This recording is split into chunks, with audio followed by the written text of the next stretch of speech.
Bonjour à toutes et à tous, très heureux de vous retrouver ici au stade Armand Cesari à Foriani pour la suite normalement de cette 33e journée de Ligue 1 parce que ça risque, Patrice Ferry, d'être malgré tout perturbé.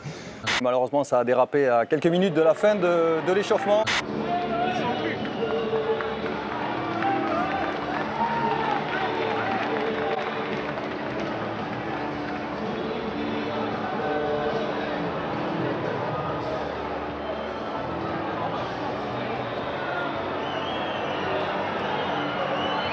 Quelques dizaines de supporters de la tribune Est derrière le but de gauche qui se sont introduits sur la pelouse et qui ont pris à partie les joueurs. Il y a eu, comme vous le voyez, des échanges de coups assez vifs entre les uns et les autres. Oh, ces images incroyables, ces images... Les mots manquent, franchement les mots manquent devant de telles images.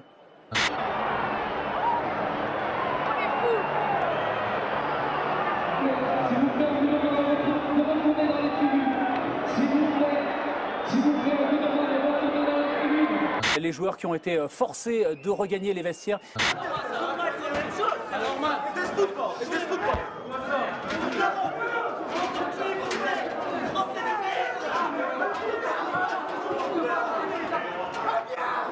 Des incidents comme ça, on en voit parfois dans les tribunes, rarement quand même des supporters qui descendent vers les joueurs. Il n'y a pas de blessés graves ce soir d'ailleurs, alors qu'il aurait pu très bien avoir plus de casses, on va dire. Mais il est vrai que là, on a envie de dire... L'altercation entre public et joueurs, c'est rarissime. Il faut arrêter. Il faut arrêter. Il faut frapper les joueurs. Hein, non, mais...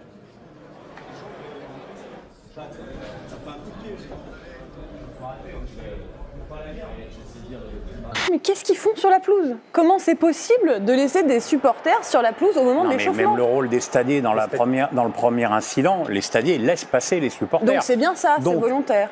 Je vais résumer de façon très succincte mon opinion. Bastia, stop.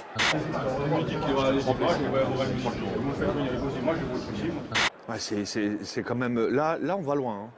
Je ne sais pas si c'est notre football ou notre société qui est malade, Arnaud. La société, très franchement... les Corses, hein, ils ont un problème. Hein. Il n'y a que chez eux qu'on voit ça. C'est pas normal. Il faut les radier, ces gens. C'est pas possible. C'est pas la première fois qu'il y a des débordements à Bastia. Pardon? Moi, j'ai pas dit ça. On peut vous les montrer. Ah, moi j'ai dit moi j'ai pas dit ça, monsieur.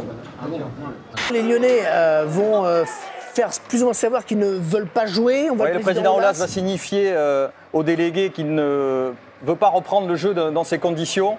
Et après 1 heure d'attente, le match va finalement débuter. 50 minutes et quelques d'attente et finalement les Lyonnais vont revenir. Le préfet, les gens de la sécurité ont vraiment insisté et ont souhaité que ce match ait lieu parce que certes, ils ont dit à Jean-Michel Aulas, on constate que la sécurité n'est pas assurée, mais si nous prenons la décision de ne pas débuter cette rencontre, ça peut devenir encore plus grave en termes de violence ou en termes d'environnement, en termes de public.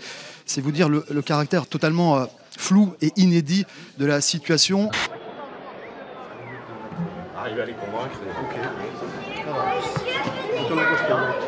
On va y aller, mais j'espère que c'est grâce à moi.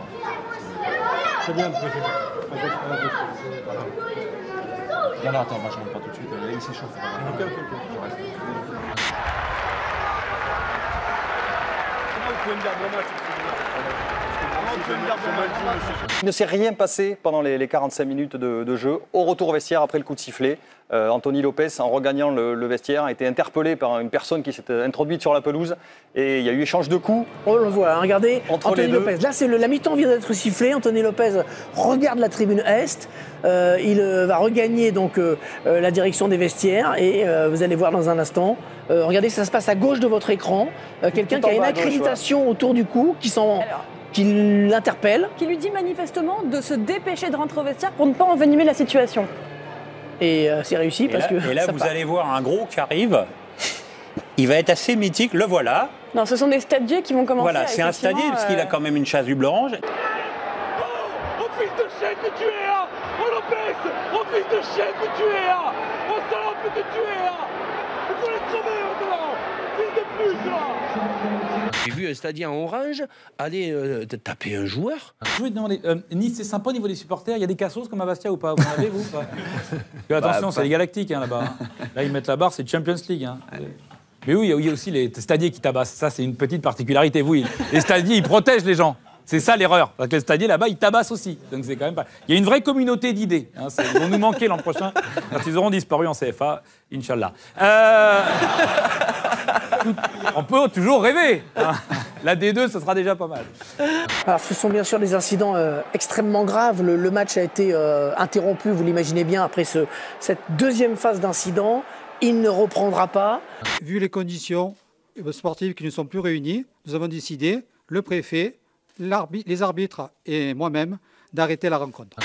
Ouais, effectivement, je vous confirme que le match est officiellement arrêté. Derrière, il y aura des procédures habituelles selon les choix dictés par le calendrier de la Ligue ainsi que de par la justice. Parce que là, franchement, Hervé, on assiste à un balai incessant de tout un tas de personnalités. Il faut savoir que le préfet de Haute-Corse est là. Il faut savoir que le procureur de la République est là. Depuis 5 minutes, les Lyonnais sont montés dans leur bus, ils repartent, les spectateurs vont quitter le stade, certains se sont amassés à la sortie pour insulter les Lyonnais évidemment. Voilà, ils rejoignent le bus.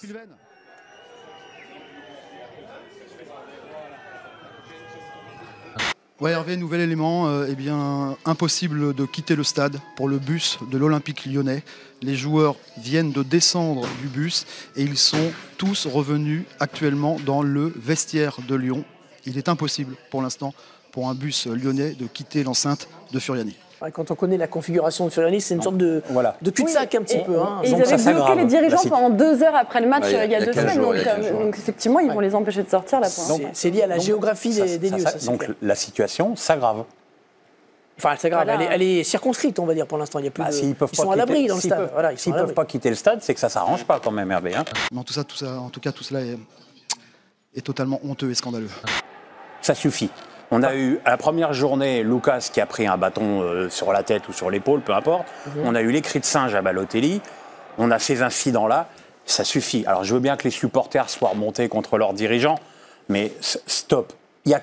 Et qu'on n'arrête pas de nous dire « Ouais, mais vous dites ça parce que ça se passe à Bastia. » Ça se passe, on ne voit ça qu'à Bastia. Les incidents sont venus toujours de la même tribune. Ce sont les mêmes dizaines de personnes. Ça ne concerne pas tout le stade. Cette tribune a sorti de 3 matchs de suspension. Je pense qu'il y avait des divergences entre les supporters et les dirigeants. Là, ils ont voulu montrer aux dirigeants qu'ils voulaient tuer leur club et c'est ce qu'ils ont fait.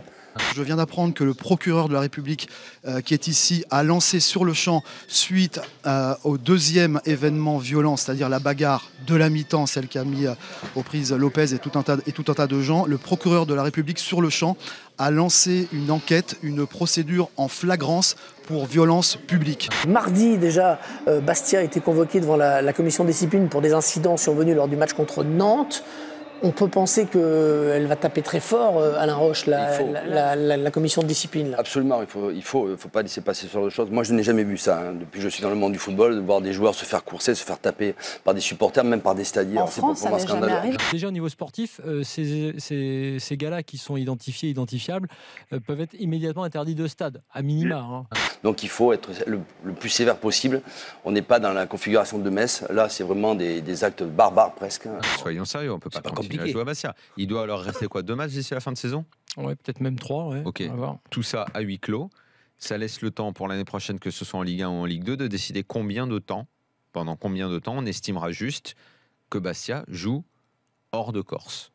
Le Sporting Club de Bastia dit ce soir, je le cite, c'est le communiqué, déjà il regrette que le match n'ait pas pu aller à son terme, mais respecte la décision de la LFP des officiels et il réunit tous les éléments nécessaires afin de prendre les mesures fortes et adéquates qui s'imposent suite à ces incidents et il fournira évidemment toutes les explications qui lui seront demandées par la Ligue.